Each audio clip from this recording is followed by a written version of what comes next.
Last बॉलवर Thane रायगडने बाजी मारली आहे या मॅच मध्ये. इथे पाहायला मिळतोय आपले स्वागत आहे भाई. पुढचा बॉल ऑफ ड्राईव्ह डीप मध्ये फिल्डर आहे.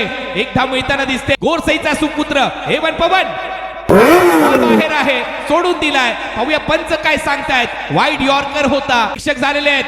बॉल हवेत आहे. स्वतः शिवम सांगतो मी घेणार आणि हा झेल टिपलाय. फलंदाज इथे बाद होईल का अंपायर सांगतायत नाही. ओर स्टेप चेक करायचं आम्हाला.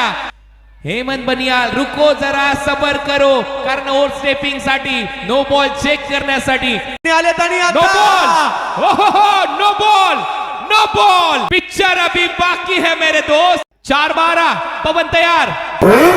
बाहेर परत एक वेळा वाईड यॉर्करचा प्रयत्न. रनआउटची संधी असेल. नॉन स्ट्रायकिंग एंडला पवन सुटलाय आणि इथे पंचांचा इशारा. परत एक वेळा वाईड बॉल. 4 बॉल मध्ये 11 धावांची आवश्यकता. बोलत तयार. पुढचा बॉल घेऊन भावेश साडी उडवलाय बॉल. बॉल चाललाय बाउंड्री लाईनच्या बाहेर. काटाकीर हान की बडीव धुर्रा उडीव इतिहास घडीव हा षटकार. Hope they super over. पाहूया काय होणार. 3 बॉल 5. ड्राईव्ह केलाय. दुसऱ्या धावेचा प्रयत्न करताना दिसेल का. डीप मधून येतोय फिल्डर. 1 run complete. दुसऱ्या धावेचा प्रयत्न. 2 धावा कंप्लीट. तिसऱ्या धावेचा प्रयत्न थांबलाय.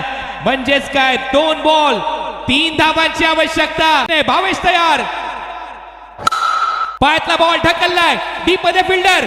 1 रन कंप्लीट. दुसऱ्या धावेचा प्रयत्न. रनआउट चान्स आहे नॉन स्ट्रायकिंग एंडला. शांतता मैदानाच्या आतमध्ये. आता 1 बॉल. एका बॉल मध्ये 2 धावांची आवश्यकता. 1 रन झाली तर super over. What a match. 1 ball. एका बॉल मध्ये 2 धावांची आवश्यकता. प्रेशर बॉलरवर आहे, प्रेशर फलंदाजावर आहे. Last ball. ड्राईव्ह केलाय. फिल्डर आहे. सुटला बॉल. डीप मध्ये येतोय.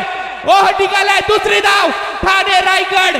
ठाणे रायगड हा संघ जिंकलाय. लास्ट बॉलवर ठाणे रायगडने बाजी मारली आहे या मॅच मध्ये. अंधार कितीही दाटला तरी प्रकाश शोधायचा असतो. हरलो तरी